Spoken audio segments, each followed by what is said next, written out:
Hello comrades, నేను మీ Krishna alias the Indian web. ఇంతకుముందు వీడియోలో మనం హెచ్టిఎంఎల్లో హెడింగ్స్, పారాగ్రాఫ్స్ ఇవన్నీ చూసామన్నమాట. సో దానివల్ల మీకు ఫౌండేషనల్ నాలెడ్జ్ అయితే వచ్చి ఉంటుంది. సో ఈరోజు ఇంకొన్ని ఫ్రెష్ టాపిక్స్తో మేము ముందుకు వచ్చేస్తున్నా. అవి ఏంటంటే HTML text formatting, links and HTML images అనమాట. సో ఇవి కామ్రేడ్స్ ఈరోజు మనం నేర్చుకోబోయే టాపిక్స్.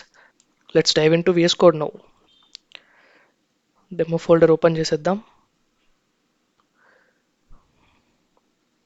ట్యూట్ 1 ట్యూట్ 2 ఉన్నాయి.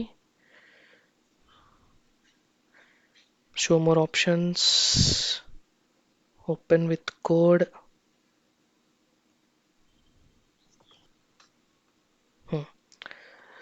న్యూ ఫోల్డర్ ట్యూట్ 3, దాంట్లో న్యూ ఫైల్ index.html ఒకటి. ఎస్, ముందుగా మనం బాయిలర్ ప్లేట్ని అయితే తెచ్చేసుకుందాం. ఎక్స్క్లమేషన్ మార్క్, కొంచెం జూమ్ ఇట్. ఎస్ కామ్రేడ్స్, మనం ఇకపై కొంచెం పెద్ద పెద్ద కోడ్స్ రాయబోతున్నాం. సో నేను ఆ క్యామ్ని ఇక్కడ ఆఫ్ చేసేస్తున్నా, కొంచెం అడ్డంగా ఉన్నట్టుంది అది. సో ఇవాళ టాపిక్స్ ఏంటి? HTML text formatting.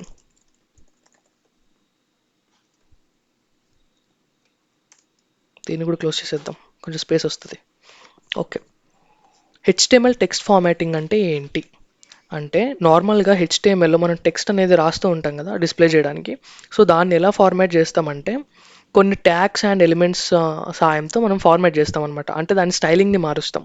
So styling అంటే ఇక్కడ not in terms of CSS లాగా కాదు, జస్ట్ దాన్ని కొంచెం మోడిఫికేషన్ అనమాట, అంతే.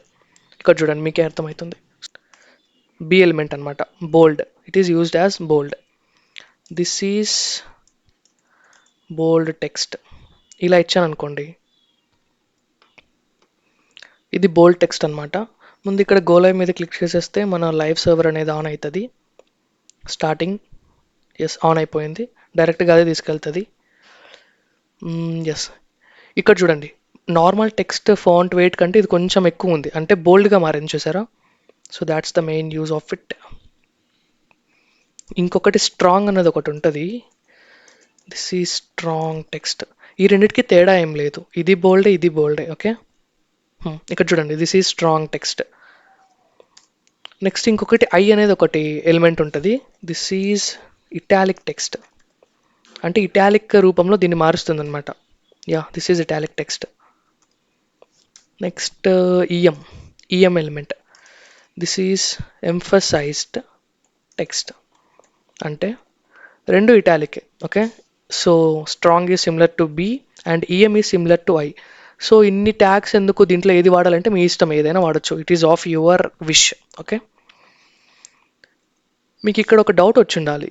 ఇక్కడేంటి కామ్రేడ్, మనం లైన్ బై లైన్ కోడ్ రాస్తుంటే ఇక్కడ నెక్స్ట్ లైన్లో రాకుండా అవుట్పుట్లో ఒకే లైన్లో డిస్ప్లే అవుతుంది అని మీకు డౌట్ వచ్చి ఉండాలి. సో ఎందుకంటే ఇవన్నీ ఇన్లైన్ ఎలిమెంట్స్ అనమాట. ఓకేనా, నేను మీకు లాస్ట్ వీడియోలో చెప్పాను ఇన్లైన్ ఎలిమెంట్ అంటే ఏంటి. సో సేమ్ లైన్లోనే స్పేస్ ఏమైనా ఉంటే అక్కడే ఆక్యుపై అయిపోతుంది. సో నెక్స్ట్ వచ్చే ఎలిమెంట్ అక్కడే ఉండిపోతుంది అనమాట, కిందకి వెళ్ళదు, నెక్స్ట్ సెపరేట్ లైన్లోకి వెళ్ళదు. So that's the reason behind this. Okay, EM అనేది ఒకటి. ఇంకొకటి mark element. This is highlighted text. ఓకేనా, అంటే హైలైట్ చేయడానికి వాడతాం అనమాట దీన్ని మనం. చూడండి, ఒక ఎల్లో బ్యాక్గ్రౌండ్ వచ్చింది. Next small. This is small text. ఇది ఎందుకు కామ్రేడ్ అని అడిగితే, ఇది నార్మల్ టెక్స్ట్ ఫాంట్ సైజ్ కంటే కొంచెం చిన్నగా మారుస్తుంది అనమాట. నెక్స్ట్ స్మాల్ తర్వాత లార్జ్ కాదు, డిఈఎల్ అనమాట, అంటే del. This is deleted text. అంటే ఇది అక్కడ నుంచి మాయమయ్యేలా చేయదు, కానీ దాని మీద స్ట్రైక్ వస్తుంది, ఒకటి స్ట్రైక్ త్రూ లాంటి లైన్ వస్తుంది అనమాట, ఇలా. Okay, so next element is inserted. This is inserted text. Strike through లాంటిది ఇక్కడ కింద అండర్లైన్ లాగా వస్తుంది అనమాట, కొంచెం హైలైట్ చేయడానికి. ఓకేనా, this is inserted text. And next one is SUP అని టూ ఉంటాయి. Those two are subscript and superscript. Superscript meaning మీకు తెలిసే ఉంటుంది. సబ్స్క్రిప్ట్ అంటే దానికంటే కొంచెం మన టెక్స్ట్ కింద వస్తుంది అనమాట, కొంచెం కింద. దిస్ ఈ సబ్స్క్రిప్టెడ్. కంట్రోల్ D ప్రెస్ చేస్తున్నా. ఓ, దీంట్లో పనిచేయదు. Okay, this is super scripted. ఓకేనా, ఇక్కడ చూడండి డిఫరెన్స్. కింద వచ్చింది సూపర్ స్క్రిప్టెడ్ అంటే పైన, అంటే సెంటిగ్రేడ్ సెల్సియస్ లాగా డిగ్రీస్ ఉంటుంది కదా, సర్కిల్ సింబల్ అలా పైన వస్తుంది అనమాట. సో ఇక్కడ ఇంకొన్ని 2 ట్యాగ్స్ ఉన్నాయి, బీఆర్ హెచ్ఆర్ అని. బీఆర్ అంటే లైన్ బ్రేక్, హెచ్ఆర్ అంటే హ్యూమన్ రిసోర్సెస్ అయితే కాదు. హెచ్ఆర్ అంటే హారిజాంటల్ రూల్ అనమాట. అంటే ఒక లైన్తో మన టెక్స్ట్ని సెపరేట్ చేయడానికి వాడతాం. ఇక్కడ చూడండి ఒక సింగిల్ లైన్ వచ్చింది. ఓకే, బీఆర్ అంటే దాని కింద వచ్చింది చూడండి. సో బీఆర్ తర్వాత ఎస్, చూసారా ఒక హారిజాంటల్ లైన్ వచ్చింది. సో మెయిన్ ఇవి టెక్స్ట్ ఫార్మాటింగ్ ట్యాగ్స్. నెక్స్ట్ మనం జంప్ చేసేద్దాం HTML. Wait, links in HTML. కొంచెం బ్రైట్నెస్. ఎస్, హెచ్టిఎంఎల్లో లింక్ అంటే ఏంటి? లింక్ అంటే నార్మల్గా ఒక పేజ్ నుంచి ఆర్ ఒక్క వెబ్సైట్ నుంచి ఇంకొక వెబ్సైట్కి ఆర్ ఎనీ అదర్ డాక్యుమెంట్కి మనం జంప్ అవ్వాలంటే ఆ కనెక్షన్ ఏర్పరచడానికి లింక్స్ అనేవి వాడతాం. ఓకేనా, దాని సింటాక్స్ విషయానికి వచ్చేస్తే ఇలా ఉంటుంది. ఓకేనా, ఏ అని ఉంటుంది యాంకర్ ట్యాగ్. యాంకర్ ట్యాగ్ అనేది లింక్ లాగా మారుస్తుంది అనమాట మన టెక్స్ట్ని. సో లోపల ఎనీ టెక్స్ట్ ఇద్దాం, లైక్ ఫేస్బుక్ అంటే నేను ఇప్పుడు ఈ వర్డ్ మీద క్లిక్ చేస్తే అదొక లింక్ లాగా ఉంటుంది కదా. నెక్స్ట్ ఒక మనం స్పెసిఫై చేసే యూఆర్ఎల్కి రీడైరెక్ట్ అవ్వాలి. ఓకేనా, ఉప్స్ ఇది నార్మల్ టెక్స్ట్ లాగే ఉంది. సో యూఆర్ఎల్ ఇవ్వలేగా, మనం మర్చిపోయాం. లోపల ఒక యాట్రిబ్యూట్ ఉంటుంది హెచ్ఆర్ఈఎఫ్ అని. ఆ యాట్రిబ్యూట్కి మనం యూఆర్ఎల్ని స్పెసిఫై చేయాలి. Okay, facebook.com. ఓకేనా, I think this is the right URL for Facebook. Okay, facebook.com అనే యూఆర్ఎల్ ఇచ్చే చూడండి. ఇక్కడ ఇది ఒక లింక్ లాగా మారిపోయింది. కర్సర్ కూడా పాయింటర్ లాగా అయిపోయింది చూడండి, దీని మీద హోవర్ చేస్తుంటే. క్లిక్ చేద్దాం. Yes, Facebook sign up page వచ్చేసింది. ఓకేనా, ఇది ఒక లింక్, ఇప్పుడు నార్మల్ టెక్స్ట్ కాదు. ఓకే, ఇలా మనం లింక్స్ అనేవి క్రియేట్ చేసుకుంటాం. ఇంకొక అట్రిబ్యూట్ ఏంటంటే ఇప్పుడు నాకు ఇది సేమ్ ట్యాబ్లో కాకుండా, అంటే ఈ అడ్రస్ని అఫెక్ట్ చేయకోకుండా నెక్స్ట్ ట్యాబ్లో ఓపెన్ అవ్వాలంటే ఏం చేయాలి, అంటే న్యూ ట్యాబ్లో ఓపెన్ అవ్వాలంటే ఏం చేయాలి? ఇలా రైట్ క్లిక్ ఇచ్చి open link in new tab అని నొక్కగలం. కానీ ఆ అవసరం లేకుండా చేయాలంటే ఇంకొక అట్రిబ్యూట్ ఉంది, టార్గెట్ అనే అట్రిబ్యూట్ ఉంది. టార్గెట్ ఈక్వల్ టు, ఇక్కడ 4 సజెషన్స్ వచ్చాయి చూడండి, బ్లాంక్, పేరెంట్, సెల్ఫ్, టాప్ అని. దీంట్లో ఎక్కువ ఇంపార్టెంట్ బ్లాంక్ అనమాట. సో ఇక్కడ మనం వాడేది కూడా బ్లాంకే, _ బ్లాంక్. అది న్యూ ట్యాబ్లో రీడైరెక్ట్ అవుతుంది. ఎస్, చూసారా? సో ఇది లింక్స్ గురించి. లింక్లో ఇంకొక ఎగ్జాంపుల్ చెప్పబోతున్నా మీకు. అదేంటంటే మెయిల్ అని రాసి, యాక్చువల్లీ దీని మీద క్లిక్ చేయగానే మనకు మెయిల్ పంపించడానికి అనుకూలంగా చేయబోతున్నాం. రీడైరెక్ట్ అవ్వాలంటే సో లోపల ఒక అట్రిబ్యూట్ ఇవ్వాలి, దాని పేరే హెచ్రెఫ్లోనే ఇవ్వాలి. హెచ్రెఫ్లో మెయిల్ టు కాలన్ ఇలా రాయాలన్నమాట. దీని తర్వాత మీరు టార్గెట్ మెయిల్ని స్పెసిఫై చేయాలి, లైక్ ది ఇండియన్ వెబ్బీ అనుకోండి @gmail.com పూర్తిగా రాయాలి. సో రిఫ్రెష్, దీని మీద క్లిక్ చేయగానే మనకు మెయిల్ ఓపెన్ అయిపోతుంది. నాకు ఇప్పుడు వద్దు కాబట్టి క్లోజ్ చేస్తున్నా.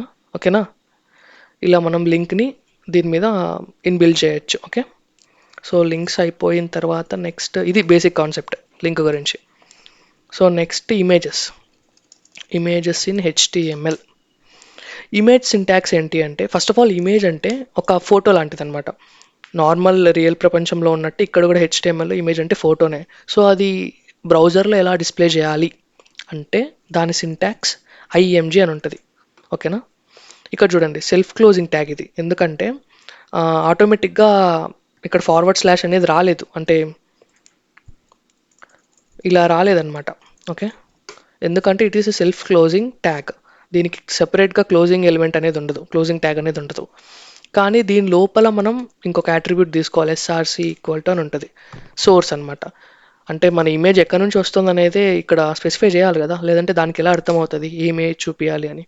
సో సోర్స్లో కూడా మనం ఇక్కడైతే యూఆర్ఎల్ టైప్ చేసాం కదా, అలానే ఇక్కడ కూడా సోర్స్లో మనం యూఆర్ఎల్ని టైప్ చేసి పెట్టుకోవాలి. టైప్ చేయొచ్చు, లేదంటే మీరు పేస్ట్ చేయొచ్చు. సో ఇక్కడ మనం ఎక్స్ప్లోరర్ని ఓపెన్ చేసి ట్యూటోరియల్ 3లోనే నేను ఒక ఫైల్ని క్రియేట్ చేస్తున్నా. ఆ ఫైల్ ఏంటంటే, నేను ఆల్రెడీ ఒక ఇమేజ్ని కాపీ చేసి పెట్టుకున్నాను అనమాట నా ఫైల్ ఎక్స్ప్లోరర్ నుంచి. ఓకేనా, సో దాన్ని నేను ఇక్కడ పేస్ట్ చేస్తున్నా. Okay, Ctrl+V, yes, paste. ఒక ఇమేజ్ని తెచ్చిపెట్టుకున్నాను అనమాట. సో ఆ ఇమేజ్ని నేను ఇక్కడ, ఆ లింక్ అడ్రస్ని నేను ఇక్కడ పేస్ట్ చేయబోతున్నా. ఓకే, సో సేమ్ ఇది చూడండి ఇక్కడ ఎస్ఆర్సిలో ఎలా రాయాలంటే సేమ్ ఫోల్డర్లో ఉంటే without any forward slash without any going back we can write them as it is. Okay, చూడండి ఇక్కడ సజెషన్ కూడా చూపించేసింది. Screenshot, click on it. Okay, go to browser. Yes, భయపడకండి ఇంత పెద్దగా ఉంది ఏంటి ఇమేజ్ అని. ఓకేనా, అది డిఫాల్ట్గా దాని హైట్ విడ్త్ అనేది ఆల్రెడీ స్పెసిఫై ఉంటుంది. సో దాన్ని మనం మార్చొచ్చు like with these attributes. Width అనేది ఒక 300 ఇద్దాం, హైట్ అనేది ఒక 200 ఇద్దాం. ఓకే, ఈ 200 300 అనేవి కాన్స్టెంట్ కాదు, మనం ఇష్టం వచ్చినట్టు చేంజ్ చేసుకోవచ్చు పెద్దగా చిన్నగా. అండ్ వీటి మెజర్మెంట్స్ ఏంటి అంటే యూనిట్ ఏంటి అంటే పిఎక్స్ అనమాట, పిక్సెల్లో ఉంటుంది డిఫాల్ట్గా. ఇక్కడ చూడండి చిన్నగా అయింది. అలాగే నేను 200 కాకుండా హైట్ ఒక 500 ఇచ్చాను అనుకోండి, దాని హైట్ పెరుగుతుంది. ఓకే, బాగాలేదు, 300 ఇద్దాం. It looks nice. ఇలా ఉంటుంది అనమాట. This is image. ఇంకొక అట్రిబ్యూట్ ఉంటుంది ఏఎల్టీ అని, ఆల్ట్ అని. దీంట్లో ఏం రాయాలంటే మనం ఒక్కొక్కసారి ఈ ఇమేజ్ అనేది అంటే మనం స్పెసిఫై చేసి యూఆర్ఎల్ అనేది ఎర్రర్ ఉండొచ్చు, వర్క్ అవ్వకపోవచ్చు, లేదంటే ఆ లొకేషన్లో ఆ ఇమేజ్ లేకపోవచ్చు. అలాంటప్పుడు ఇమేజ్ అనేది ఇక్కడ డిస్ప్లే అవ్వదు కదా. సో అది మనకి ఎలా తెలియాలి, క్లయింట్కి చూసేవాడికి ఎలా తెలియాలి అంటే ఇక్కడ మనం ఒక నోట్ లాంటిది ఇస్తామన్నమాట ఆల్ట్ అనే అట్రిబ్యూట్లో. లైక్ ఇమేజ్ నాట్ ఫౌండ్ ఇలా ఇస్తామన్నమాట. అప్పుడు ఈ ఇమేజ్ డిస్ప్లే కానప్పుడు ఆ టెక్స్ట్ అనేది అక్కడ డిస్ప్లే అవుతుంది. ఇక్కడ మనం రాసే టెక్స్ట్ అనేది అక్కడ డిస్ప్లే అవుతుంది. ఓకేనా, దిస్ ఈజ్ ఇమేజ్ ట్యాగ్. కొన్ని ఇమేజ్ ఎక్స్టెన్షన్స్ ఇప్పుడు మీకు చెప్పబోతున్నా. Okay, some common image extensions. ఎందుకంటే ఇది అంత ఇంపార్టెంట్ కాదు, బట్ ఒక ఫౌండేషన్ అనేది మీకు తెలిసి ఉండాలి దీని గురించి. లైక్ చాలామంది నేను చూసా కాబట్టి చెప్తున్నా. ఎక్కడైనా వెబ్సైట్స్లో ఆడియో ఫైల్ని అప్లోడ్ చేసే టైంలో వీడియో ఫైల్ని అప్లోడ్ చేయాల్సిన టైంలో ఆడియో ఫైల్ని అప్లోడ్ చేస్తూ ఉంటారు తెలియకోకుండా, వాటి ఎక్స్టెన్షన్స్ అర్థం చేసుకోకుండా. సో కొన్ని ఎక్స్టెన్షన్స్ అయితే చూసుకోండి ఇమేజ్కి. .gif అని ఒకటి ఉంటుంది, .jpg, .jpeg, .png, .ico Microsoft icon, so .svg ఇలాంటివి కొన్ని ఉంటాయి అన్నమాట. ఇంకా కొన్ని ఉన్నాయి కానీ మెయిన్ ఇలాంటివి ఇంపార్టెంట్, ఇవి మీరు తెలుసుకోండి. ఓకే, నేను ఈ కాన్సెప్ట్స్ అన్ని జస్ట్ ఎక్స్ప్లెయిన్ చేసి ఇక్కడ నుంచి వెళ్ళిపోవాలనుకోవట్లేదు. సో మీకు ఒక చిన్న టాస్క్ అనేది ఇస్తా daily. Like for every important concept మీకు ఒక చిన్న టాస్క్, పెద్దవైతే కాదు చిన్న టాస్క్ ఆర్ అసైన్మెంట్ అయితే ఇవ్వాలనుకుంటున్నా. మీరు అవి అంటే మీరు ఈ వీడియోస్ చూస్తున్నారు, ఉపయోగించుకుంటున్నారు, నాకు తెలియదు కదా, మిమ్మల్ని కూడా మీరు మోసం చేసుకోకూడదు. సో ఇవాల్టి ఈ కాన్సెప్ట్ మీద అసైన్మెంట్ ఏంటి అంటే ఏమిద్దాం. ఎస్, యాక్చువల్లీ మీకు కెమిస్ట్రీలో చూస్తుంటారు H2O మాలిక్యులర్ ఫార్ములా ఎలా ఉంటుంది అని. ఆ కెమికల్ ఫార్ములా H2O, హెచ్ అనేది ఓ అనేది ఆ మిడిల్లో 2 ఉంటుంది అనమాట కింద.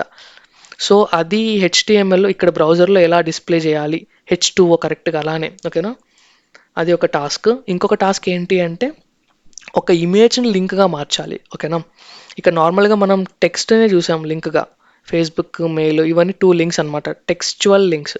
కానీ ఇమేజ్ని లింక్గా ఎలా మార్చాలి అంటే ఇమేజ్ మీద ట్యాప్ చేస్తే అది వేరే పేజ్కి కానీ అలా రీడైరెక్ట్ అవ్వాలన్నమాట. అలా ఎలా చేయాలి మీరే ట్రై చేయాల్సింది. ఓకేనా, మీరైతే ట్రై చేయండి. నేను ఇప్పుడు ఇచ్చిన అసైన్మెంట్స్ ట్రై చేసి ఆ కోడ్ అనేది కింద పేస్ట్ చేయండి, లైక్ కామెంట్లో పేస్ట్ చేయండి. నేను చూస్తాను అనమాట, చెక్ చేస్తా, ప్రతి కోడ్ నేను చెక్ చేస్తా. ఒకవేళ ఇఫ్ నాట్ పాసిబుల్, మీకు అవ్వట్లేదు, కొంచెం ఇబ్బంది పడుతున్నారు, రావట్లేదు కాంప్లెట్ అంటే నేను నెక్స్ట్ వీడియోలో మీకు అది రివీల్ చేస్తా ఆన్సర్ అనేది. ఓకేనా, అండ్ మీకు ఈ సోర్స్ కోడ్ అంతా ఈ కంప్లీట్ కోడ్ అంతా నా గిట్హబ్లో రాసి ఆ గిట్హబ్ లింక్ అనేది కింద డిస్క్రిప్షన్లో పిన్ చేస్తున్నా. Kindly check it out. మీకు ఏమన్నా ఎక్కడైనా డౌట్స్ వచ్చినా కూడా దాన్ని రిఫర్ చేసుకోవచ్చు. ఓకేనా, ఈ కంప్లీట్ కోడ్ని. సో నెక్స్ట్ ఫ్రెష్ కాన్సెప్ట్స్తో మళ్ళీ కలుద్దాం. Bye, take care comrades.